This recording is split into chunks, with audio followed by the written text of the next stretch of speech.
Puede iniciar, por favor. Muchas gracias, buenos días. Me llamo Nino Gandarilla Guardia, soy historiador de Santa Cruz de la Sierra. Estamos haciendo esta grabación para el seminario, el encuentro de historiadores de la Universidad Mayor de San Simón, que agradezco muchísimo por haberme tomado en cuenta y felicito por la iniciativa, pues al aproximarse el bicentenario de Bolivia, necesitamos que nuestros pueblos conozcan la historia verdadera, porque lamentablemente el Estado unitario ha sido cruel con nuestros pueblos, con los pueblos que conformamos la República en 1825, porque no solamente se ha borrado o se ha pretendido borrar de la historia oficial de Bolivia la historia de nuestros pueblos, de nuestros departamentos, sino que también se nos ha impuesto una historia muchas veces falsa. Una crueldad de ese tamaño solamente se puede comparar con lo que hacían los nazis cuando le querían cambiar los ojos, el color de ojos a los niños de Brasil, porque a nuestro pueblo, a nuestros jóvenes, a nuestros estudiantes durante varias generaciones se les ha querido cambiar la mente, la mentalidad, la identidad. Bien, entonces con la proximidad del bicentenario, Bolivia tiene la oportunidad de poder integrarse mejor, de poder conocer la historia de los diferentes pueblos para que después vaya por primera vez a entrar a la historia oficial de Bolivia. Yo creo que ese por lo menos debería ser el concepto de integración de un bicentenario para ir corrigiendo los errores que se han cometido en la relación histórica de los departamentos con el Estado central. El título de mi conferencia, mi presentación, es sobre el ejército cruceño en las batallas de la independencia, en el proceso de emancipación. Trataremos de no abundar en detalles porque el tiempo es corto, pero sí voy a dejar los gráficos, al menos 1 o 2 segundos, por si alguien lo quiere después congelar en la pantalla, y también con mucho gusto puedo pasar un PDF de la ayuda a memoria. Bueno, vamos para adelante entonces. La contextualización, como no se conoce nada prácticamente de la historia de Santa Cruz, siempre empiezo con la fundación de Santa Cruz. La fundación de Santa Cruz, el año 1561, se la hace un grupo de capitanes, ¿no? Ahí es una incursión militar, obviamente con sus respectivas autoridades civiles también, y surge por un pacto entre el gran idealista que era don Ñuflo de Chávez con los gorgotoquis que vivían en la zona donde ahora es la provincia de Chiquitos, cerca de San José de Chiquitos. Ahí tenemos un parque nacional arqueológico que se llama Santa Cruz la Vieja. Ese relacionamiento yo lo menciono porque si vamos a llegar al proceso de la independencia de España, y ustedes se preguntarán por qué en el himno cruceño cantan la España grandiosa con algo de himno, aquí plantó el signo de la redención. Pues es que en esos tiempos, en esa etapa de nuestra historia, acá las cosas fueron diferentes. En la etapa virreinal, acá no se promovía el abuso sobre el nativo, había una relación de producción, había una visión de exportación.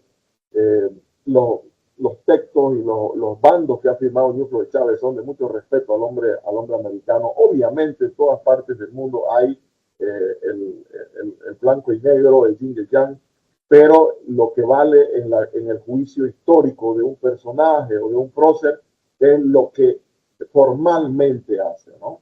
Y obviamente los que están luchando constantemente y en sus bandos están que se protege al nativo y se lo atrae al conocimiento de Dios, dice, de la civilización, a modo de españoles. Así está escrito. Bueno, entonces es por eso que nosotros tenemos en nuestro himno cruceño una cronología histórica, desde el proceso de la fundación, la parte colonial breve, la virreinal, que es un poco más larga, y luego el proceso de la emancipación, que tiene su historia también, tanto del aspecto nativo, que hicieron una resistencia en la parte de los chiriguanos y cuando va a venir después una alianza. Las rebeliones por la libertad en la historia de Santa Cruz frente a un centralismo secante de Lima y de la audiencia de Charcas se dieron durante todo el proceso virreinal. Por ejemplo, comienza nomás ya en 1568, cuando muere Ñuflo de Chávez, Diego de Mendoza, el sucesor, tiene un levantamiento, que hay en el Cusco hay un cuadro muy significativo donde se ve ya una rebelión con caballería, los antecedentes de lo que es el ejército cruceño, el ejército real en aquel tiempo, ¿no? Hay un intento de suplantación de la ciudad, hay más rebeliones, hay las traslaciones, las dos traslaciones de Santa Cruz tienen que ver con el hecho de que el centralismo quería suplantarla y quería hacerla desaparecer. 3 virreyes no lo lograron, por eso es que Santa Cruz se mantuvo hasta ahora con su nombre, con su orgullo histórico, orgullo sano, por supuesto. El ejército de Santa Cruz, de la ciudad, ha contribuido al territorio de la época, expulsando 2 veces a los bandeirantes que quisieron entrarse a la zona de Chiquito, y alguna vez entraron y se los tuvo que expulsar. Ya el año 1809 hay una serie de situaciones acá con la comunidad negra. Si bien la esclavitud no era común acá, había esclavos, por supuesto, por la época, pero tenían un límite, ¿no? Que eran los esclavos comprados y los capturados en guerra. Esa era más o menos la norma virreinal. No era un comercio, porque acá habían negros libertos, habían empresarios negros también, ¿no? Pero bueno, en 809 hay una rebelión en el barrio El Tao, que se llama, que va a fracasar, pero ya son algunas de las situaciones que son producto de una mentalidad que aparece en América debido a la invasión de los franceses a España y del cambio del rey, ¿no? Cuando lo toman preso a Fernando VII y lo ponen a José Bonaparte. Esa parte nosotros debemos tenerla también en alguna conferencia entre todos, porque se habla de que 1809, 1810 son los primeros gritos libertarios. En realidad no es así, son los primeros gritos autonomistas, ¿no? Y entre el 809 y el 813, viva Fernando VII, el amado, el deseado, hasta que lo liberen, vamos a gobernar de esta manera o de esta otra, y se produce ese encuentro bélico ya entre Buenos Aires y Lima. En Buenos Aires se decía a partir del 810, vamos a gobernar hasta que vuelva Fernando VII, vamos a gobernar a través de los cabildos, el Cabildo de Buenos Aires y los cabildos que se van a convocar en el territorio del antiguo virreinato. Y desde Lima decían, no, nosotros vamos a gobernar a través del virrey. Entonces se produce y a nombre de Fernando VII también, entonces se produce ese enfrentamiento entre fernandistas. Recién el año 13 ya vamos a hablar de una asamblea constituyente, el antecedente de la creación de la bandera de las Provincias Unidas, Río de la Plata, a orillas del Paraná, hecha por Belgrano. Ahí estamos hablando recién ya de momentos más contundentes, ¿no? Me había saltado esta parte de la guerra chiriguana en Santa Cruz, a la muerte de Ñuflo de Chávez. Ñuflo de Chávez fue un gran diplomático, mantuvo una buena relación con los chiriguanos, pero muere Ñuflo de Chávez y los cruceños van a mantener con algunos caciques su relación. La participación indígena en todo el proceso virreinal y su relación con Santa Cruz también es algo que tiene que ser mejor trabajada, mejor expuesta. Imagínense si la historia de Santa Cruz se ha escondido al país, ya la historia de los indígenas, la historia de la mujer, con doble invisibilización, si cabe el término, ¿no? Bueno, hay una guerra chiriguana, este plano que ven ustedes acá arriba a la derecha es el fuerte de Saipurú, acá en la zona del Chaco. Habían dos fuertes principales, el de Saipurú y el de Membiray, que costaron una fortuna, dicen un cubano, ¿no? Fíjense que tenía palizada, tenía pozo, ¿no? Y era un fuerte de verdad, no era ninguna improvisación. Eh, entonces, el año 1810,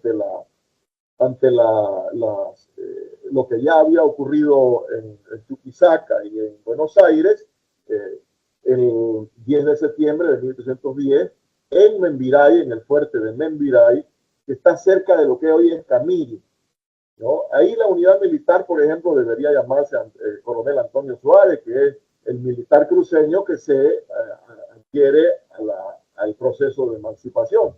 Pero se llama Eduardo Avaroa, creo, y no tiene nada que ver. Bueno, todas esas cosas, fíjense, nos ponen un prócer, que es héroe, pero no es nuestro héroe. Entonces nos están cambiando, pero no solamente que lo están imponiendo, sino que están atentando contra los verdaderos próceres que tuvieron el lugar. Bien, entonces hablamos del 809 y el 810, pero tenemos que considerar que a raíz de las juntas que se hicieron en España, la junta que va después a hacer la junta de Cádiz, para la resistencia contra los franceses, se hizo en el 808 una junta en México y se hizo otra junta en el 808 en Montevideo, ¿no? Después ya va a venir el grito de Chuquisaca y el pronunciamiento de Chuquisaca y un pronunciamiento más radical en La Paz, en mayo y julio de 1809, que tiene varias versiones y que, bueno, algún día alguien tiene que decir cuál fue la que leyeron. Los que hemos sido dirigentes, hemos sido líderes de algunos movimientos, sabemos lo que ocurre cuando hay un documento más fuerte que otro, las consecuencias. Bueno, entonces eso es algo que tiene que estudiarse después. Sin embargo, el resultado final, de todas maneras, hay unas aclaraciones posteriores de que lo único que se quería hacer era evitar que tomen políticamente los partidarios de la Carlota que estaba en Brasil, que es otro tema. La hermana de Fernando VII tiene que trasladarse con su marido y parece que fueron unos 15.000 personas que vinieron con la corte portuguesa a instalarse en Río de Janeiro, porque obviamente Napoleón estaba ya cerca con sus tropas en España y iba a pasar a Portugal. Entonces, como era la única que estaba libre, el padre de Fernando VII preso, entre comillas, porque dice que le hacía fiestas a Napoleón, pero bueno, ella dice, yo quiero ser la que reine desde acá, desde América, ¿no? Siempre es bueno decir, pedir las disculpas del caso, por si en algún momento tengo yo algún error, alguna mala lectura. Estoy totalmente dispuesto a corregir o a debatir más adelante, porque uno obviamente no es perfecto. Estoy tratando de no leer los textos que están en la pantalla e ir trabajando de memoria. Acá tenemos a Antonio Suárez, nuestro primer militar que se une a la causa. Este cuadro de arriba a la derecha es el fuerte de Membiray, donde se une, ahí está el cura Salvatierra, el cura Salvatierra, Eustaquio Moldes, el que está a su izquierda, luego está el cura Salvatierra, luego está Cumbay como referente de los caciques que participaron en esos tiempos en la zona de Cordillera, y está Cañoto. Dice el documento de Salvatierra que a ver, acá hay que lo registra Medellín Montaño, dice que cuando el capitán Eustaquio Moldes arribó a la nueva población de Membiray a hacer jurar a la excelentísima Junta de Buenos Aires, se encontró dicho Moldes con el expresado obedecimiento ejecutado por mí y todos mis pueblos, los pueblos guaraníes, con toda la fuerza militar que ocupaba aquellos puntos a esfuerzos de influjo y eficacia, afrontándose al mismo tiempo 300 hombres montados y armados a su disposición, con más de 1.200 indios de las misiones cordilleras, sirviendo a esto de modelo y ejemplo a la misma capital de Santa Cruz donde todavía se discutía sobre si obedecer o no a dicha junta. Entonces, 10 de septiembre en Membiray, caballería cruceña y los guerreros guaraníes, los guerreros chiriguanos, los queremba. Entonces estamos hablando de que después de una lucha que hay de rebeldía de los guaraníes durante todo el proceso virreinal, el ejército cruceño de su caballería va en Membiray, y eso lo logra el cura Salvatierra, van a unirse. Hay una alianza entre la caballería cruceña y los guerreros guaraníes para hacer la jura a Buenos Aires. Ya sabemos que todavía en este momento sigue manteniéndose la bandera española en alto. Esto va a ser hasta que se crea la de Belgrano, incluso un poco después. Abajo tenemos un cuadro que es el Cabildo del 24 de septiembre, que es también dentro de ese proceso de inicio de la emancipación, pero que es con tinte autonomista. He aclarado de que desde Buenos Aires se planteaba que los pueblos, hasta que vuelva Fernando VII, se gobernaban por los cabildos, y que desde Lima decían no, que mandaban directamente los funcionarios del virrey. El escenario continental de entre 1810 y 1813, este mapa que obviamente solamente acá en Santa Cruz lo conocemos, es el territorio durante la Guerra de Independencia entre 1810 a 1825. Este era nuestro territorio de lo que ahora llamamos Oriente Boliviano. Es un territorio amazónico platense y de Sierra Baja, ¿no? Bien, tenemos acá a Napoleón Bonaparte, su hermano, que está siendo el rey de España, viene la rebelión de los españoles, hacen las juntas de resistencia. Acá aparece en Buenos Aires Belgrano, en Lima está el virrey Abascal. Goyeneche es un personaje que hay que estudiarlo, pero con mucha... Yo creo que hay que hacer un seminario completo sobre Goyeneche, porque Goyeneche ha aparecido, se ha juntado con Murat en Madrid y ha traído credenciales del francés, se ha juntado con la Junta de Cádiz, trajo también credenciales, se ha juntado con la Carlota en Río de Janeiro, trajo credenciales. Entonces venía un omnipotente, tenía todo, el que gane él iba a caer parado, pero finalmente se junta con el virrey Abascal cuando llega, después de pasar, ¿no? Después de pasar por Madrid, por la Junta de Cádiz, por Río de Janeiro, Montevideo, Buenos Aires, Charcas, se va a Lima y se pone de acuerdo con Abascal y dice, todos estos somos los traidores, mejor nosotros somos los que vamos a gobernar América. Más o menos así en términos no muy académicos, sino en palabras más simples que también valen. Bueno, esta es la situación. Este es un mapa de 1818 que me lo pasó el general Eduardo Paz Campero, que lamentablemente ha fallecido hace unas semanas atrás, poseedor de una colección magnífica sobre mapas originales, ¿no? Ya vamos a ir explicando hacia acá en Santiago, hacia allá en Lima, acá en Montevideo, Buenos Aires, Asunción, Salta, Jujuy, Potosí, Tipisaca, todo eso son puntos. Acá está Santa Cruz de la Sierra, de donde yo les estoy hablando, ¿no? Este es Valle Grande, aquí está el fuerte de Saipurú y el fuerte de Membiray, es un triángulo que hacen junto a Santa Cruz de la Sierra, ¿no? Estos puntos rojos es convencional, los puntos rojos están significando para esta exposición el avance realista, y los puntos azules o azul celeste están significando la parte patriota. 1813, Potosí, Vilcapugio y Ayohuma. Ya el ejército, dicen el ejército auxiliar, bueno, el nombre es ejército auxiliar del Perú, y frente al ejército real del Perú, ¿no?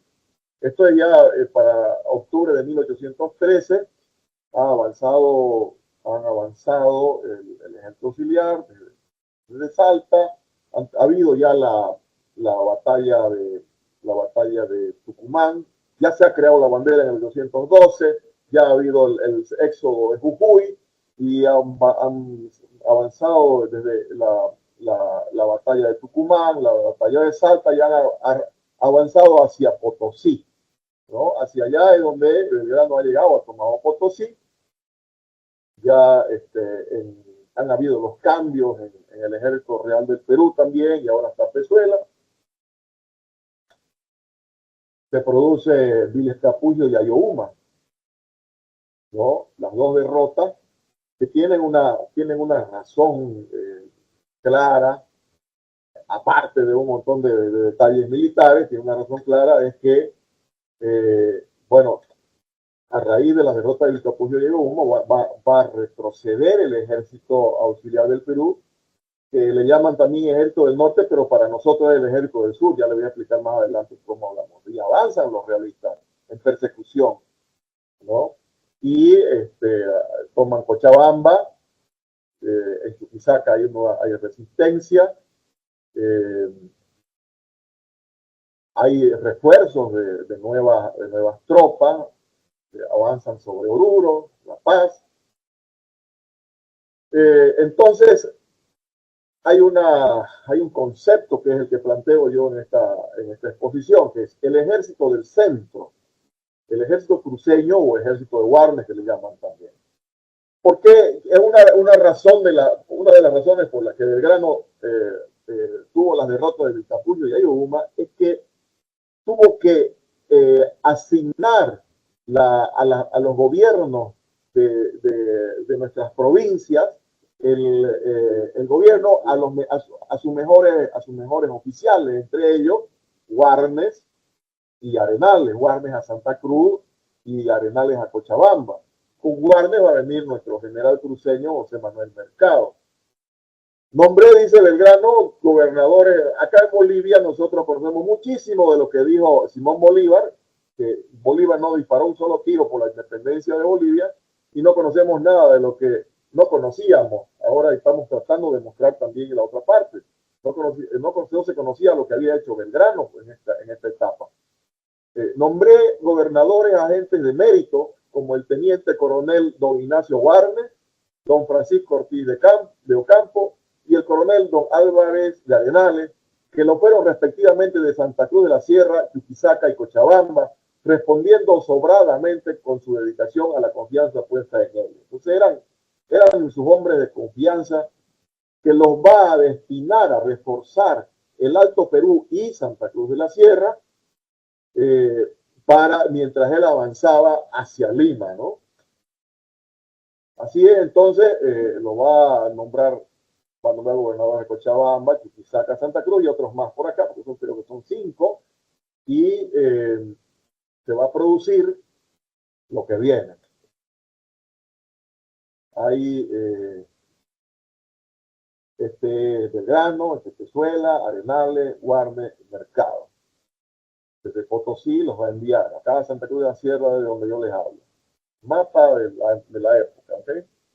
En este mapa del 18, Pezuela lo ha puesto Florida.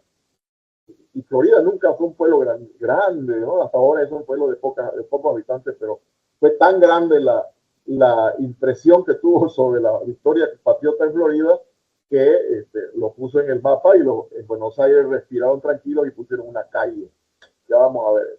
Las acciones inmediatas cuando llega, ¿no? Hablemos de Warnes ahora.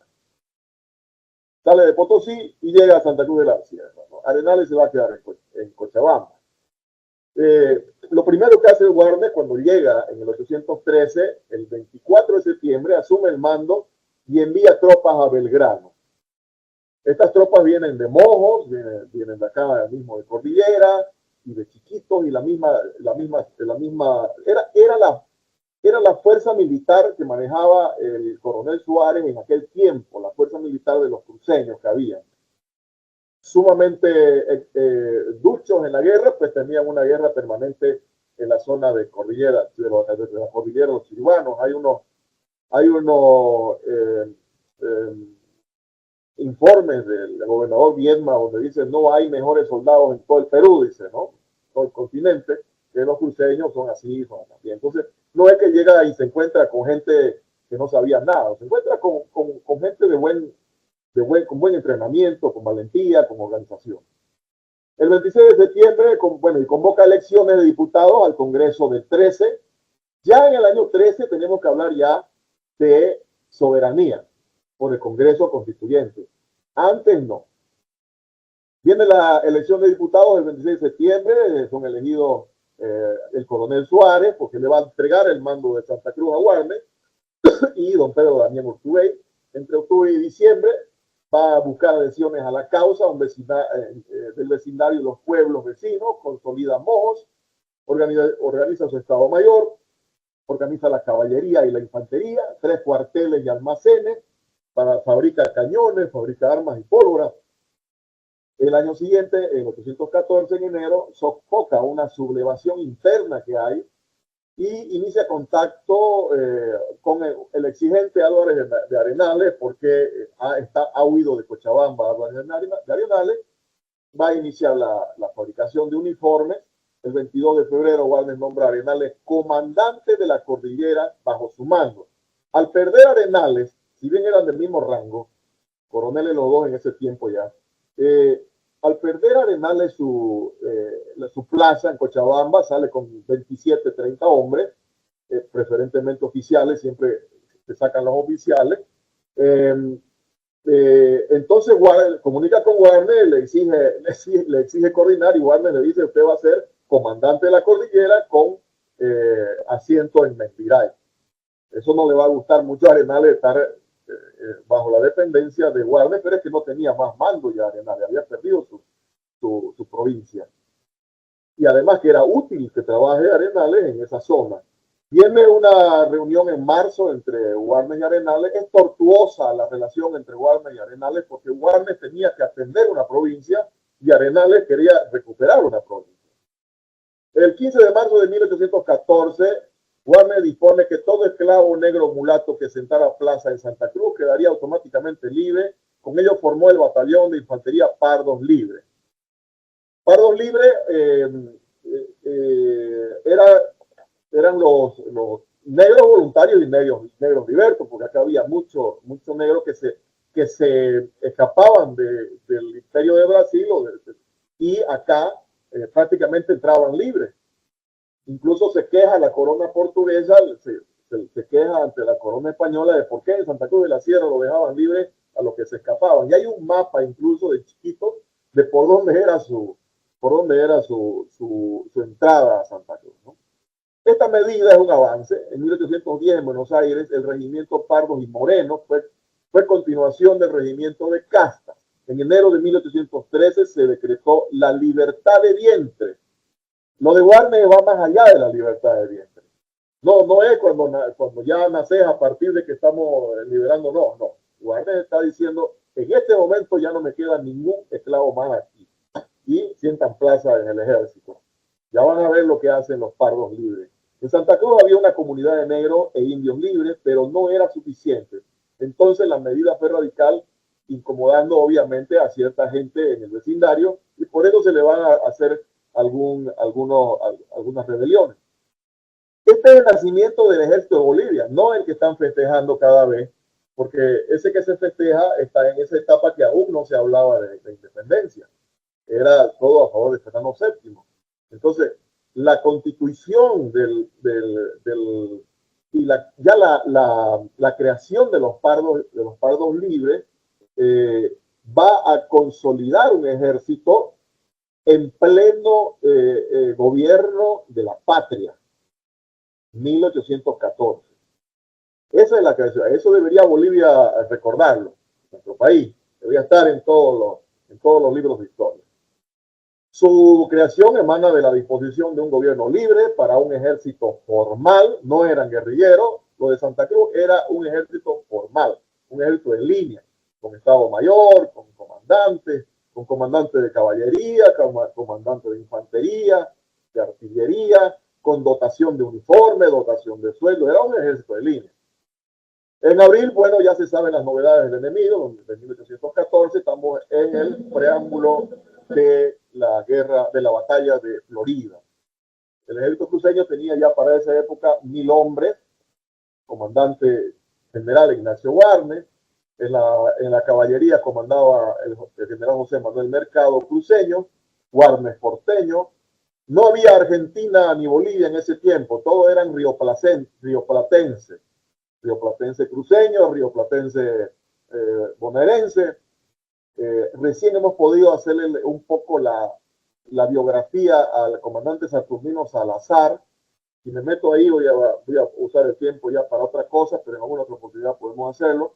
Pero no se sabía mucho sobre Salazar, que era el comandante de la infantería. Estos son los uniformes, unas verdaderas... La caballería usaba una verdadera coraza, una verdadera armadura de cuero. Se impresionan incluso cuando lo ven. Pero era un poquito retrasada en la moda de aquel tiempo, porque todos imitaban a los ejércitos de Napoleón, pero era impresionante. Bien, sigamos adelante. Esta es la situación de 1800, diciembre de 1813, previo a la batalla de Florida, que es el 25 de mayo de 1814. Bolívar que en la estrategia general, desde nuestro punto de vista de los cruceños, que tenemos nuestro ejército, el del centro, el ejército que le llaman del norte, que viene de Buenos Aires, para nosotros el ejército del sur, y el ejército de Bolívar, que en este proceso de la independencia es un ejército tardío, ya es el ejército del norte. El ejército del norte todavía tiene problemas por consolidarse en su propio territorio Bolívar, ¿no? Y mientras tanto Pezuela está queriendo avanzar. Belgrano está resistiendo. Buenos Aires, compatriotas, Montevideo ya está con presencia realista. Belgrano ha avanzado y ha tenido que volverse después de Vilcapugio y Ayohuma. Y vamos a lo que pasó con Florida. Ya sabemos que Arenales estaba en Cochabamba, huye, se comunica, perseguido por el coronel Joaquín Blanco. Por si acaso, esta de Blanco es una referencia nomás, ¿no? del internet, no es para ilustrar. No hay un gráfico de Blanco, por más que lo hemos encontrado. Hay muchísimo. El Bicentenario debería asignar un presupuesto para los artistas plásticos de Bolivia, para que en cada departamento puedan pintar a sus próceres y a los rivales de sus próceres también, por supuesto. Pero están concentrados en muchas cosas buenas, excepto en esas, ¿no? Hay muchas cosas buenas en las que no están pensando. Bien, entonces huye Arenales de Cochabamba y se comunica con Warnes a Santa Cruz. Y Warnes le dice: usted váyase a Membiray, va a ser comandante de la cordillera bajo el mando del ejército cruceño. 1814, Florida. Entonces va a salir Blanco de Cochabamba hacia Valle Grande, ¿no? Está Valle Grande, Santa Cruz de la Sierra. De esta zona se va a ir a tomar Santa Cruz de la Sierra. En ese momento, de que ya está en la proximidad del enemigo, Arenales va a avanzar desde Membiray hacia Cabeza, Florida. En realidad va a ser hacia Florida, pero primero va a estar por esta zona de Cabeza. Y Warnes, ante la presencia del enemigo, va a salir de Santa Cruz de la Sierra a unirse con Arenales, unir las dos fuerzas.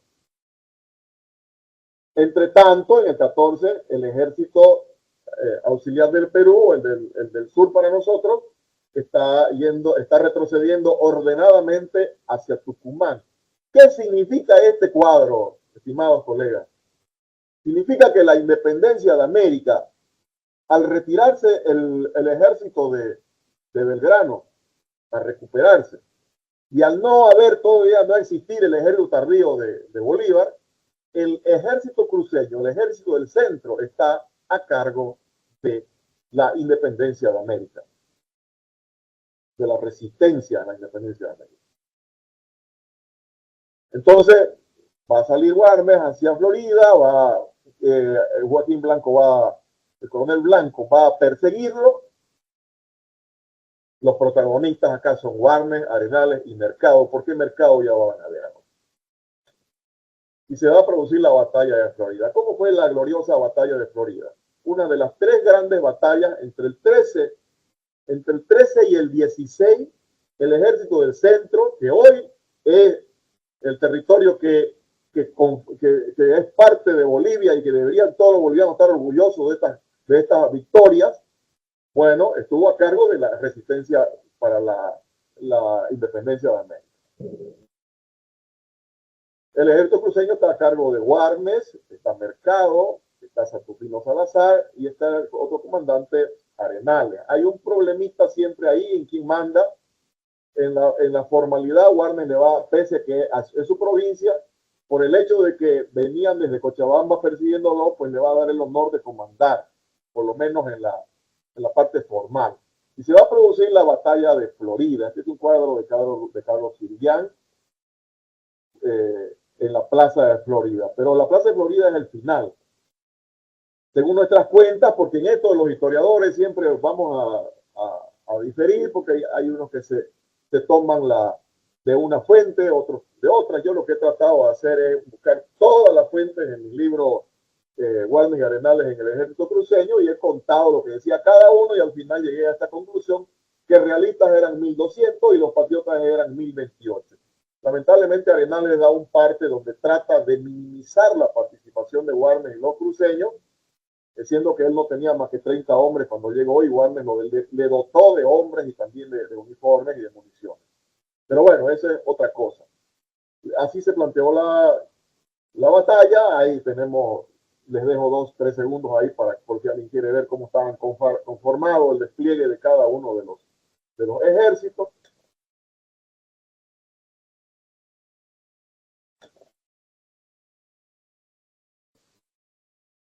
Yo solamente se los voy a resumir. Esto es una foto real de la zona de Florida. El Colorado Mercado con su ya saben, ¿no? Los azules, azul celeste, los patriotas y los rojos son los realistas. El Colorado Mercado les va a hacer como que los va a jochear ese día 25 de mayo en la mañana para que los realistas lo persigan cruzando el río, este que se llama el río Piraí, que no es el mismo río Piraí que tenemos acá a la orilla de la ciudad. Esto es en el Chaco, cerca de Cabeza, cerca del río Seco. Este río nosotros lo ponemos siempre con Piraí, con Y, y el Piraí de acá de la ciudad le ponemos con I latina y acento, ¿no? Bien, la cosa es que lo va a perseguir, se va a hacer perseguir mientras Warnes, Arenales y Salazar están esperando en la plaza de Florida. Ya en el cruce va a haber una primera sorpresa para los realistas, que va a comenzar a consolidarse la victoria. Avanza la caballería, pues la infantería avanza más lento, pero ya la caballería realista está avanzando, la caballería cruceña está poniéndose en sus lugares y aparece la infantería y la artillería que los van a comenzar le van a granear balas de todo tamaño. Y hay un detalle, ¿no? Que es un concepto un poquito novedoso para la época, donde las batallas eran en línea y iban avanzando codo a codo, iban cayendo y tenían que seguir avanzando. Bueno, era una forma de hacer la batalla campal, la batalla formal, ¿no? Resulta que dice Vázquez Machicado que Warnes observó a un guaraní. Por eso yo digo, sí, insisto, hay que seguir estudiando y publicar un trabajo sobre la contribución indígena en la batalla de la independencia, en la guerra de independencia. Pezuela, por si acaso, y Belgrano mencionan mucho que van haciendo los nativos auxiliares para los ejércitos en ese tiempo, pero no hay una exaltación suficiente. Warnes mira a un guaraní que está haciendo una trinchera, que está cavando un pozo para ponerse de puesto ahí y esperar. Entonces ordena que imiten esa situación y hace cavar trincheras. Y cuando llegan los realistas, caballería, infantería, ya van a salir de la tierra y los van a fusilar. Con eso ya tenemos una segunda acción estratégica que va táctica en realidad aquí, que va a consolidar la estrategia que habían planificado entre Warnes y Arenales. Y finalmente, después de 40 batallas, va a haber un duelo entre el comandante cruceño Warnes y Blanco. Esto está totalmente comprobado de un lado y del otro, aunque hay gente que lo quiere minimizar, hay gente que lo quiere omitir. El propio Arenales en su informe no lo pone, pero los testigos de la época, verificaciones que se han hecho históricas de varios autores, lo han verificado, el duelo que hubo entre Warnes y Blanco, donde Warnes lo vence en combate, un combate medieval, dice, ¿no? Primero a caballo, después bajaron y finalmente Warnes lo mata a Blanco y paga todas las fechorías que había hecho desde el Alto Perú hasta Valle Grande, paga porque era un hombre sumamente cruel. Era un oficial, sí, profesional, y en la batalla, el combate debe haber sido muy interesante en destreza. Aquí tenía un video, pero para un futuro sobre esa partecita, ¿no? El resultado de la batalla, en el informe, muertos 100, prisioneros 94, fusiles capturados 200. Esto es en la parte realista. Los patriotas dicen, de nuestra parte murieron 4, incluso el oficial, mi sobrino don Apolinar Chavarría, que hacía de mi ayudante, y salieron heridos 20, inclusive el capitán de la tercera, don Juan Bautista Coronel, el ayudante Juan Pablo López. O sea, 4 murieron del ejército cruceño y 20 heridos frente a 200 muertos.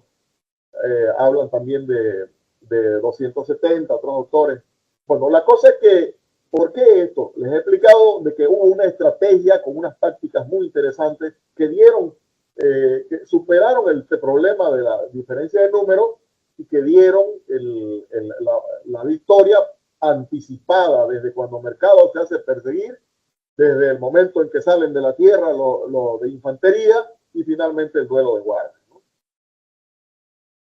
Dice en ese tiempo, después que se entera Pezuela de la derrota de Florida, de parte de los realistas, dice, Arenales y Warner, únicos de mejor nacimiento, bueno, porque ese era su léxico, no podían esperar buena suerte mejor suerte por su, aquí está textual, por sus maldades, y al contrario, el gobierno intruso de Buenos Aires, dice, los había hecho coroneles, comandantes, gobernadores de partidos y provincias que pensaban en disfrutar sus empleos, trabajaban con la mayor energía y nos hacían una guerra cruel. Es ahí donde el comandante realista Pezuela comienza ya a poner los ojos sobre Arenales y Warner.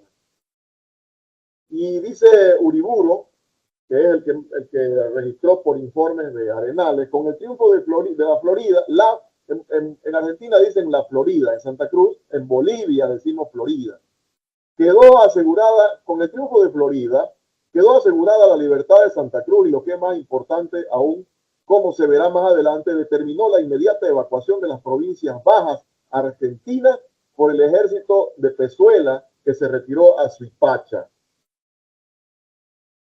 Aquí ya hemos analizado los elementos, ahí tienen 2 segundos para que después puedan congelar. La consecuencia de la victoria de Florida. Blanco, que arrojó a Arenales de Valle Grande y después lo atacó. Esto es de las memorias de Pezuela. Y después lo atacó en la Angostura. Blanco lo perseguía a Arenales. Por eso Arenales pidió comandar la batalla. Matándole mucha gente y recuperando Santa Cruz, tuvo la imprudente animosidad de perseguirle con poca gente hacia las misiones, eran más de 1000, hacia las misiones de Piraí, donde reforzado el caudillo y emboscado, le esperó el 25 de mayo con 300 hombres de fusil, otros tantos montados con lanza, mayor número de indios flecheros y 4 piezas de campaña, con lo que le derrotó tan completamente que murió Blanco.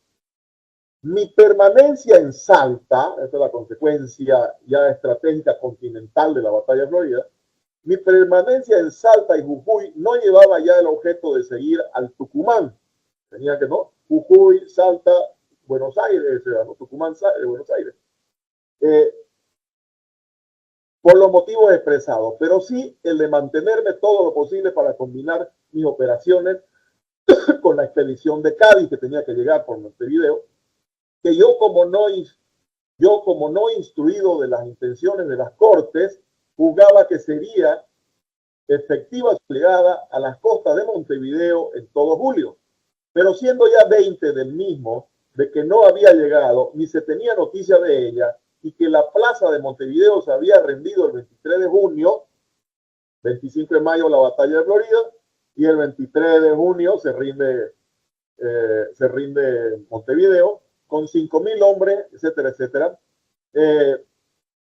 Crecidos refuerzos de tropas del ejército de mi frente, como efectivamente sucedió, resolví el repliegue con todo el ejército a Suipacha o Santiago de Cotagaita. Con esta retirada de Pezuela, respira Tucumán y respira Buenos Aires. Entonces, esta es la cronología. Mayo 25, victoria en Florida. Junio 23 se rinde Montevideo. Tiene el 25 de julio se retira Pezuela, a Cotagaita. De aquí de Florida, los sobrevivientes se van a ir a Chiquito, ya van a ver ahora, vamos para la batalla de Santa Bárbara. Esto es Florida, por si acaso, esto lo pueden ver en Google Maps. Santa Cruz de la Sierra son unos 130, 135 kilómetros, pueden entrar por Río Seco a conocer. Cuando quieran me llaman y yo los puedo acompañar. Hay que buscar si un vehículo 4x4. También se puede entrar por Mora, hay dos caminos. Por Río Seco se puede pasar el río que cruzó la caballería. Por acá se evita un río que hay. Bien. Ahí están unos periodistas trabajando en la zona. Así es el pueblito. Hace unos días atrás. Se hicieron homenajes. El Colegio Nacional Florida en Santa Cruz es parte de ello. Se han hecho homenajes cada año al pie de Warnes. Se hacen también allá en Florida. Recién acabamos de llevar, en el marco de las actividades de la Sociedad de Estudios Geográficos e Históricos de Santa Cruz, por el Bicentenario, hemos llevado estos dos cañones, que no son originales, son cañones de monumento, cañones de hormigón, pero que le dan un ambiente ya de, donde hay un cañón hubo una batalla, pues no hubo un combate formal, una batalla. Entonces, ya de esa manera hay un ambiente más propicio para la celebración del Bicentenario próximo año. En Buenos Aires hay una placa. Yo voy a pasar todo esto para poder entrar a la siguiente batalla, pero la placa de Buenos Aires está terrible. Algún embajador la hizo mal en 2014. Dice que en Florida el ejército patriota compuesto en su mayoría por quechuas y aymaras, dice. Quechuas y aymaras estaban batallando en sus respectivos territorios. Esto es una bajeza, porque por poner esto están anulando la participación de nuestros chiriguanos, de nuestros mojeños, de nuestros chiquitanos, de nuestros cruceños. Bueno, algún embajador lo hizo eso en el 2014. Un día lo vamos a corregir. Estamos tratando de colocar los bustos de Arenales y Warnes en la calle Florida de Buenos Aires, ahí donde bailan tango. La principal calle de Buenos Aires se llama Florida, la peatonal. Yo pienso que es la principal de todo el país. Y vamos a colocar una placa con los verdaderos datos. No es anulando, no es borrando de la historia que se va a ensalzar a los próceres de uno. No, hay que ponerlos a todos. La patria es más grande si están todos. No hay que hacer eso, está mal. El Estado boliviano tiene que replantear su relación histórica con los departamentos. Bueno, Bolívar seguía con problemas acá con Tomás Boves. No podía avanzar todavía. Esto es julio de 1814. Blanco ha muerto, Pezuela está enojado con Warnes y con Arenales. Se han retirado de Montevideo, se han retirado hacia Cotagaita. Esa es la situación de 1814.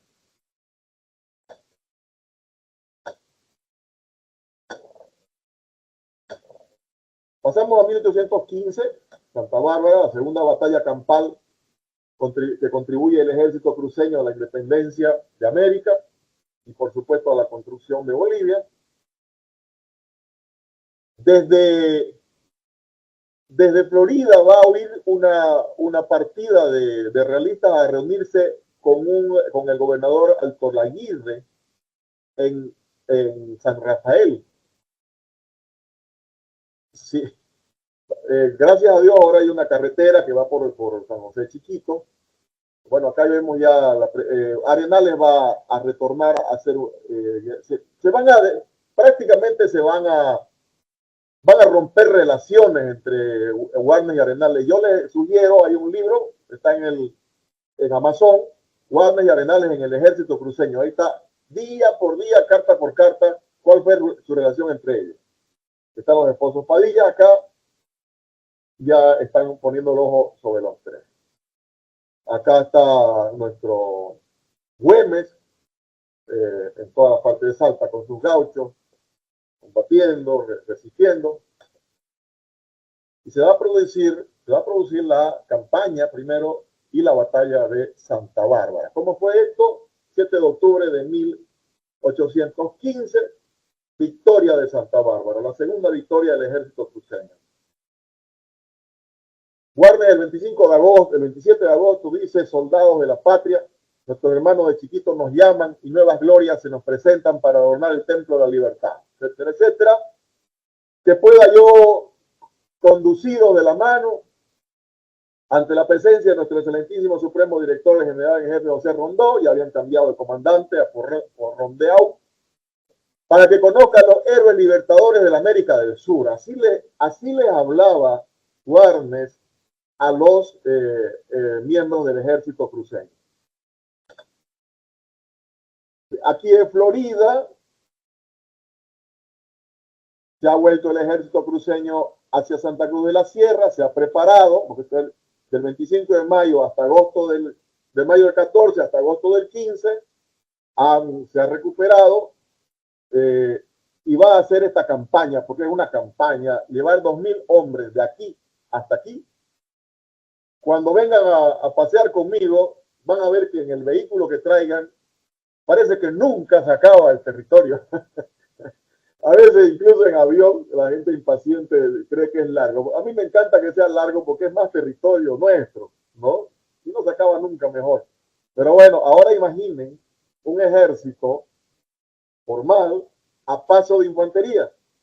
Porque los ejércitos van a paso de infantería y a veces a paso de la artillería.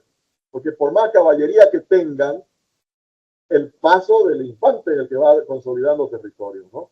Y es una campaña, pues, porque tienen que alimentar mañana, tarde y noche 2.000 hombres. Bueno, habían huido allá los últimos los sobrevivientes y un comandante, Udaeta, Udaeta salió de Santa Cruz de la Sierra y los sobrevivientes salieron de Florida. Finalmente llegaron a San Rafael de Velasco, estaba el gobierno de Chiquito. Warnes primero va a enviar un parlamentario de apellido Olimpia, lo van a fusilar, después a la respuesta a los intentos de paz. Ahí está. Estas son imágenes de la película documental que hicimos, La Victoria Santa Bárbara, que con ese título lo pueden encontrar en el YouTube.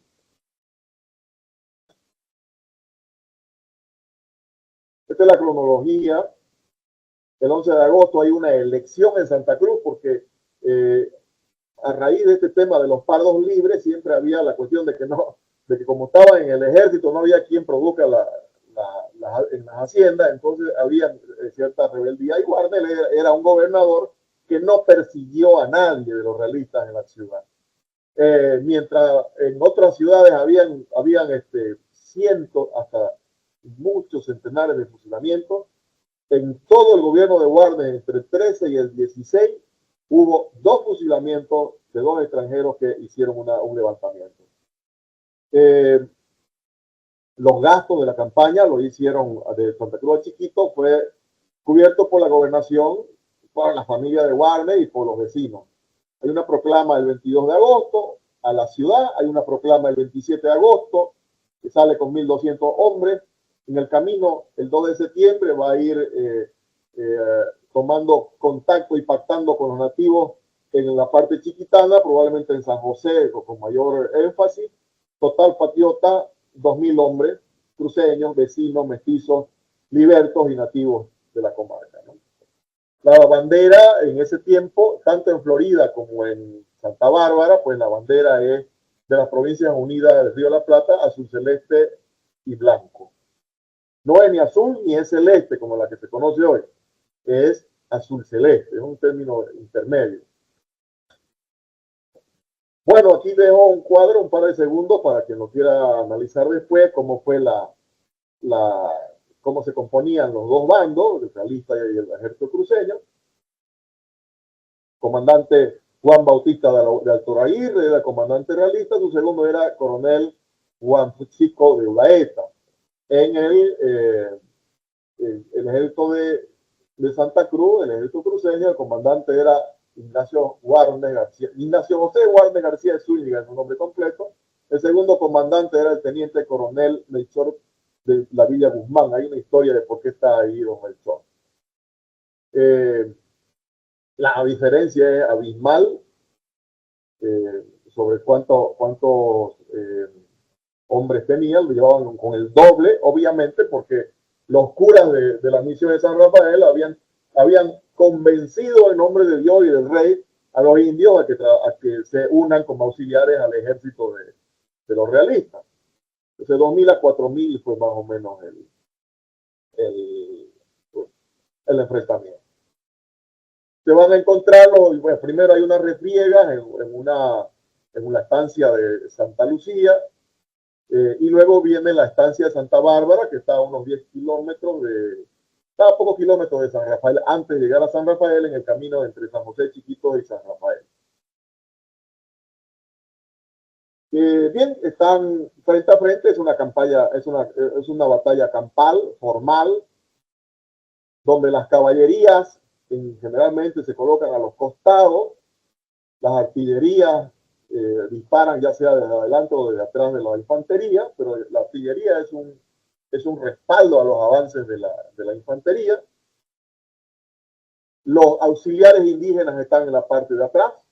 Todo indica que Warnes evitó el enfrentamiento entre indígenas e incluso aprovechó esa diplomacia con los chiquitos de la zona de San José para que puedan contactarse con los nativos, los chiquitos de la zona de San Rafael. Ahorita les voy a decir, van a ver la evidencia. Empiezan los fuegos de artillería, luego viene el avance de la infantería y la caballería, hacen un trabajo envolvente. El ejército realista se había quedado quieto porque tenía una trinchera aquí, habían cavado una trinchera. 4 cañones a cada lado.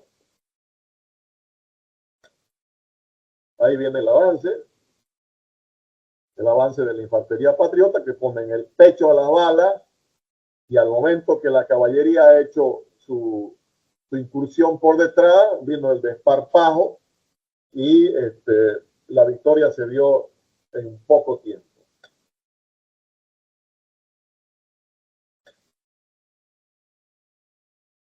Circunvalado por todas partes y habiendo llegado la infantería patriota hasta la trinchera de los realistas, pasó a la carga de la caballería central.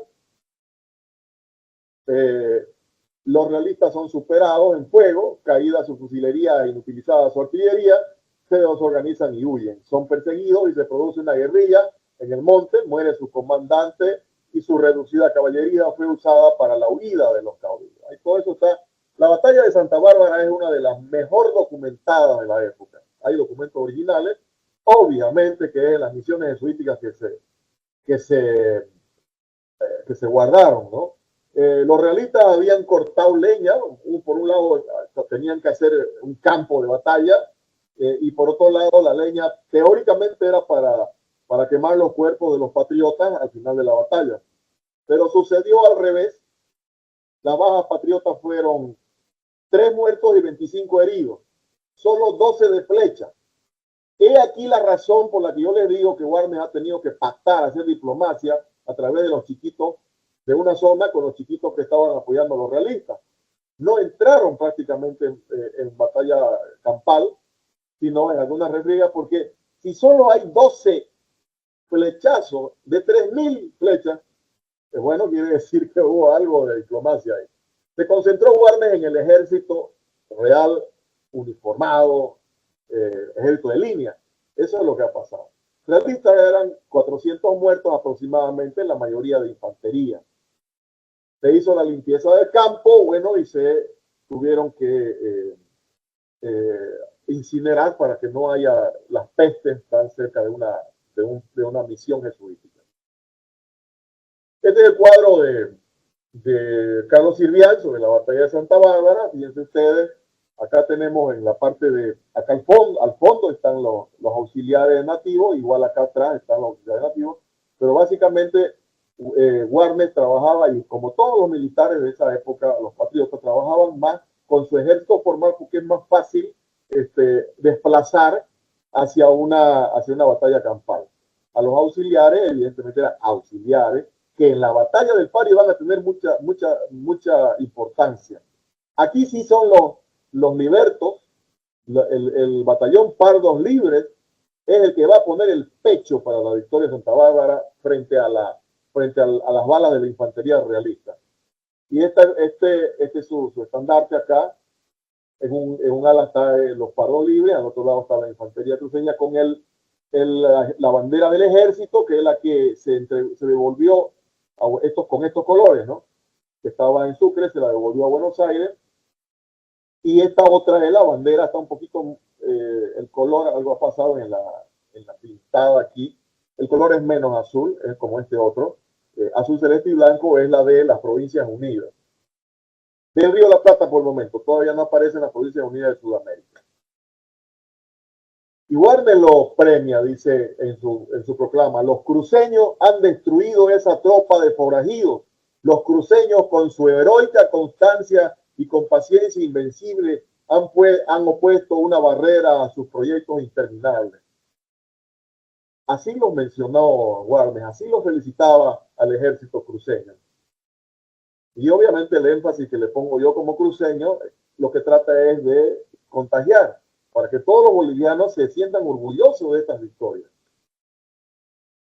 Yo creería faltar a mis deberes y dilatar a manifestar los tiernos sentimientos de gratitud y de gozo y aún de engreimiento que han producido en mí las demostraciones del valor y constancia de la tropa que tengo el honor de mandar, etcétera, etcétera.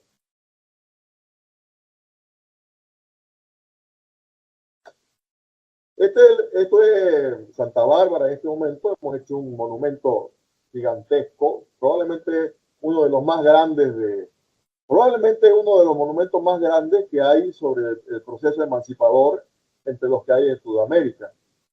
No tengo duda que es el más grande que hay en Bolivia.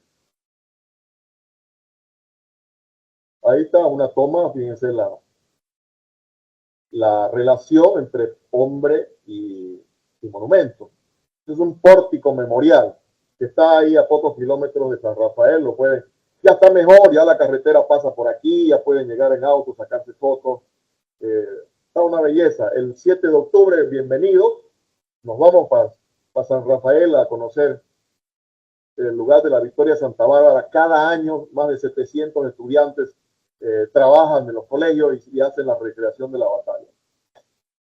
Así está iluminado. Bien, esta es la situación de 1815. Acá es donde hemos estado en Santa Bárbara.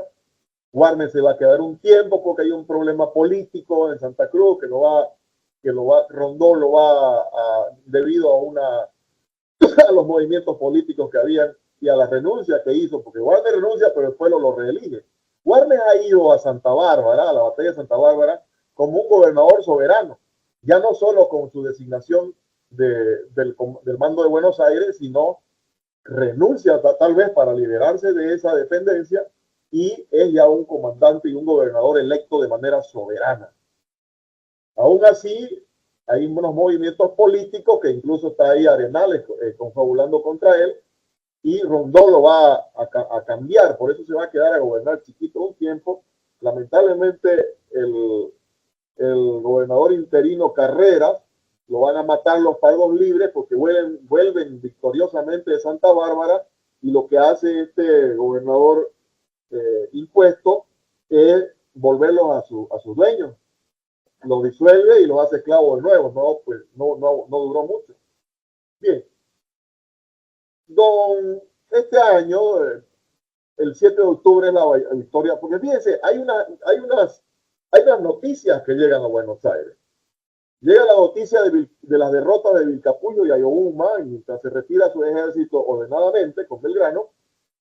Llega la noticia de la derrota, pero inmediatamente llega la noticia de la victoria de Florida y levanta ánimo Buenos Aires. y colocan esa calle con el nombre de Florida después. Y luego viene la noticia de 1815 de la victoria de Santa Bárbara, está en la Gaceta de Buenos Aires de ese año. Dos noticias llegan: la victoria de Santa Bárbara del ejército cruceño y la derrota de Venta y Media, operada por Rondón. Rondón lo había menospreciado a Güemes y lo cambió por Martín Rodríguez, el coronel. Y entonces se enfrenta a Rodríguez con el comandante Pedro Antonio Olañeta en Venta y Media y lo va a derrotar. Va a tener obviamente refuerzos desde dos flancos Olañeta y por eso lo va a superar. Se produce ahí la derrota, ¿no? Luego se va a retirar el ejército de Rondón, lo va a alcanzar, se van a retirar y pues obviamente los realistas van a comenzar a perseguir. Esta es la cronología: octubre 7, victoria de Santa Bárbara; octubre 20, derrota de Venta y Media; noviembre 29, derrota de Zipe. Aquí ya es Rondón el que lo van a vencer. Y Rondón en su retirada lo va a felicitar a Warner, que está gobernando desde chiquito. Pese a que le había mandado un interventor, ya la victoria de chiquito es la que va a decirle, bueno, Rondón va a tener que decirlo, vaya a felicitar a Warner, que es el único que está resistiendo. Fíjense, el ejército tardío de Bolívar aún no aparece. Y el ejército auxiliar del sur, que ellos le llaman norte, o ejército auxiliar del Perú, va a retroceder. ¿Quiénes están con la resistencia de la independencia de América, con ejército propio, con todo el ímpetu que necesitaba la cosa? Pues era el ejército cruceño a la cabeza de Guay. Después de Zipe vienen las persecuciones. Entre octubre y noviembre, más o menos esta es la situación. Bolívar todavía sigue, se va a Jamaica, allá va a escribir la famosa Carta de Jamaica. Todavía no reacciona el ejército del norte, el ejército del sur está en retroceso, a diferencia del alto nivel de profesionalismo de Belgrano, que todo lo hacía en orden. Rondón los trajo andrajosos, sálvese quien pueda, más bien, no se quejaron todos. En cambio, Warner acá está haciendo una resistencia, va a tener la victoria, después de la victoria de Florida, va a tener la victoria de Santa Bárbara y va a volver a Santa Cruz en enero. En 1816, independencia de Sudamérica y el PARI.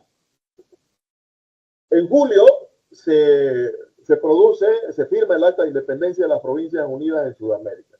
Así como había Estados Unidos de Norteamérica, el 9 de julio van a ser las Provincias Unidas en Sudamérica. Lamentablemente no consolidó. Y se va a crear la bandera azul celeste, blanco y azul celeste, que Belgrano se lo va a enviar a Warnes, a Santa Cruz. Y en una correspondencia entre Belgrano y Güemes dice, ¿por qué verificamos esto? Por esto, ¿no? La cosa de Warnes, por más de lo que dicen Uriondo y Mena, todavía me tiene con cuidado. Porque si sabe que le entregaron en sus manos mis cartas y en la acta de independencia, ¿cómo es que no pudieron traer una contestación? Dice, pero el fondo de la carta no es lo importante, sino que acá está, bajo puño y letra de Belgrano y su firma, le dice a Güemes que Warnes tenía en sus manos el acta de independencia en julio y agosto de 1816. Por lo tanto, la batalla del Pari, la más sangrienta de la época de la independencia, se va a librar con la bandera de Sudamérica en alto y por la independencia de las Provincias Unidas de Sudamérica. Pezuela dice, me hacían conocer que mientras los rebeldes poseyesen a Valle Grande y las provincias de Santa Cruz, era muy expuesta a la conservación de las demás y sus respectivas guarniciones, debiendo estar en una lucha contigua y arriesgada. Warnes, Arenales y otros se reparaban de sus desastres y adquiriendo nuevas fuerzas, atizaban el fuego de la revolución en el país. Hasta entonces, dice la memoria de Pezuela, hasta entonces o había sido impracticable la sujeción de estos lugares o incluía dificultades cuyo vencimiento había sido incompatible con la actividad de las principales operaciones De suerte que los infidentes de Buenos Aires, estrechados por su frente y arrinconados en la vasta provincia de Tucumán, contaban con esta guardia. Les dictaban órdenes y sistemas de hacer la guerra que tarde o temprano llamaban la atención de nuestro ejército y paralizaban su movimiento. Debía entrar pues en el plan de mis combinaciones la posesión de tan interesantes dominios. ¿Cuáles? Santa Cruz de la Sierra y Valle Grande. ¿Cómo se sabe la estrategia que había? Pues tenían que tomar Valle Grande, Santa Cruz de la Sierra, luego pasar a Salta, Tucumán y tomar Buenos Aires. El 27 de agosto del 17, de 5 de agosto del 16 hay un eclesiástico que dice: se asegura que nuestro tacón salió ya de Potosí, este es el comandante. El proyecto es seguirlo hasta Santa Cruz, a ver si aún a Warnes puede dar un golpe. De este modo solo de este modo, podemos quedar expeditos para bajar a Salta. O sea, para atacarlo a Güemes en Salta, primero tenían que liberarse de Valle Grande y Santa Cruz. Así está la cosa. Desde Cochabamba Pezuela lo va a asignar a Francisco Javier de Aguilera hacia Valle Grande, mientras prepara también la otra incursión hacia Jujuy y Salta. Bueno, Aguilera era nacido en Santa Cruz, cruceño, era general del Fernando VII, había estado en la derrota que venció Belgrano tanto en Salta como en Tucumán, estuvo ahí. Cuando juran, ya no juran los del Fernando VII no volver a levantar las armas contra América. Bueno, estaba entre ellos este comandante que más adelante, en este momento no recuerdo cuál es el cura y el comandante que los va a liberar de ese juramento para que no perjuren. En ese tiempo era importante para la gente los juramentos. Y Pezuela va a reorganizar el Fernando VII a la cabeza de Aguilera. Entonces Aguilera lo designan para ir a atacar Santa Cruz. ¿Por qué? Porque conocía el terreno y por sus habilidades de luchador y de estratega. Va a salir de Cochabamba hacia Valle Grande.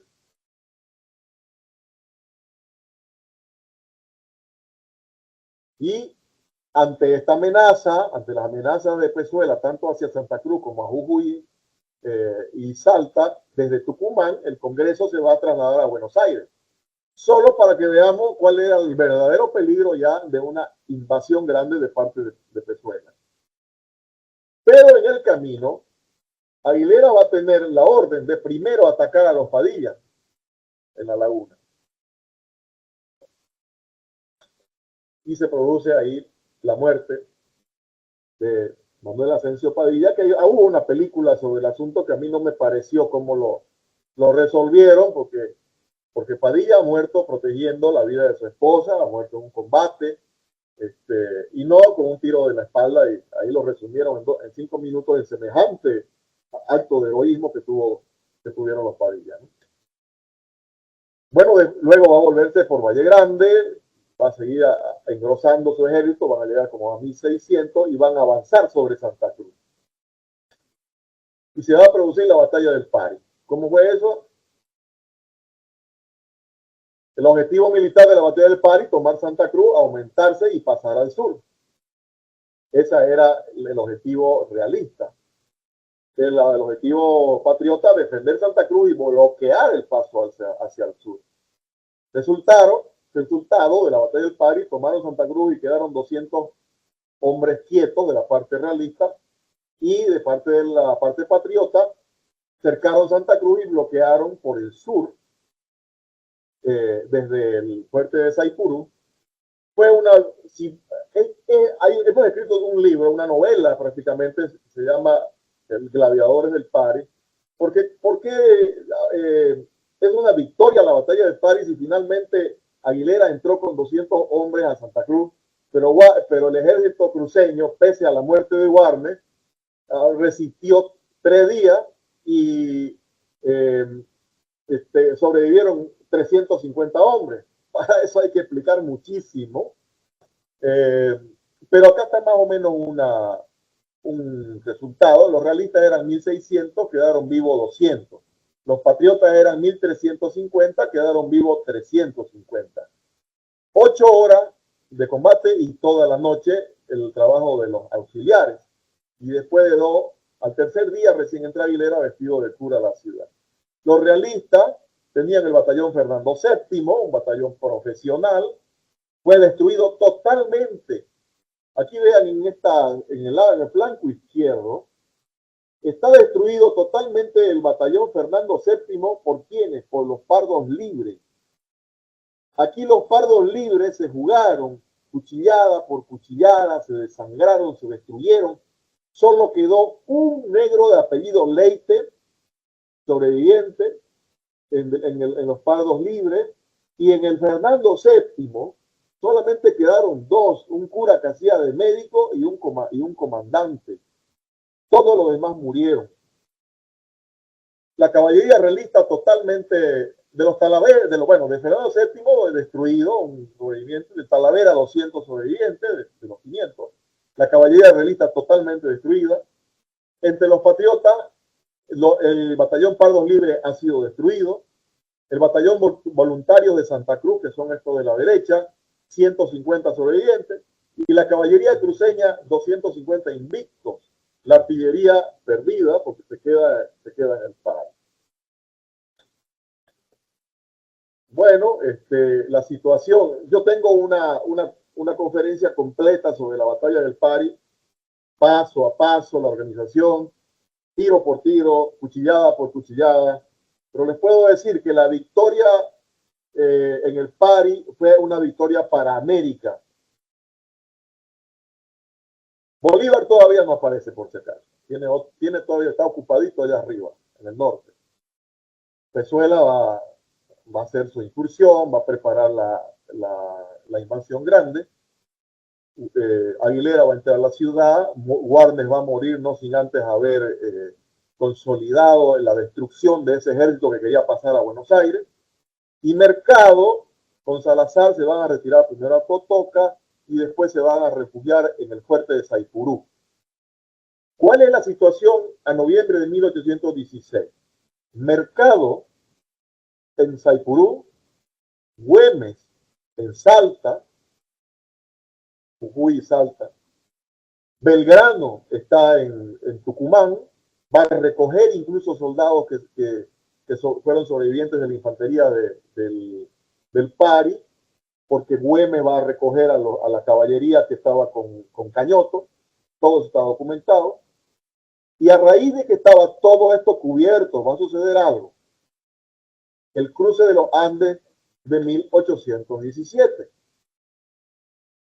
Para que San Martín pueda hacer el cruce de los Andes para liberar Chile y después llegar a Lima, tenía que tener cubierto todo esto. Tenía que tener a Belgrano en Tucumán, a Güemes combatiendo en Salta, a Mercado de Saipurú, que después elimina a los realistas que entraron a Santa Cruz de la Sierra. Las mujeres también hicieron su trabajo. José María Ramos, Cañoto, y Aguilera, inmóvil en Santa Cruz de la Sierra, no podía hacer nada porque estaba sitiado. Y cada vez incursionaba ahí, incluso están las leyendas de Cañoto que iba y le daba serenata y después salía a galope. Bien. Entonces para que San Martín haya hecho la gran hazaña del cruce de los Andes, tenía todo este flanco cubierto, toda la espalda cubierta.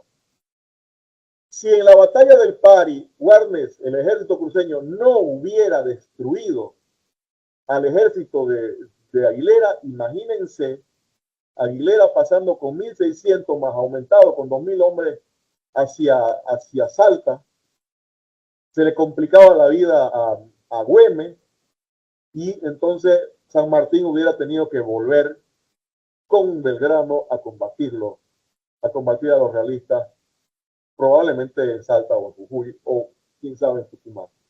Pero no, estaba cubierto, entonces por eso pudo avanzar hacia el cruce de los Andes. Para ese tiempo, Montevideo está tomado nuevamente por los realistas.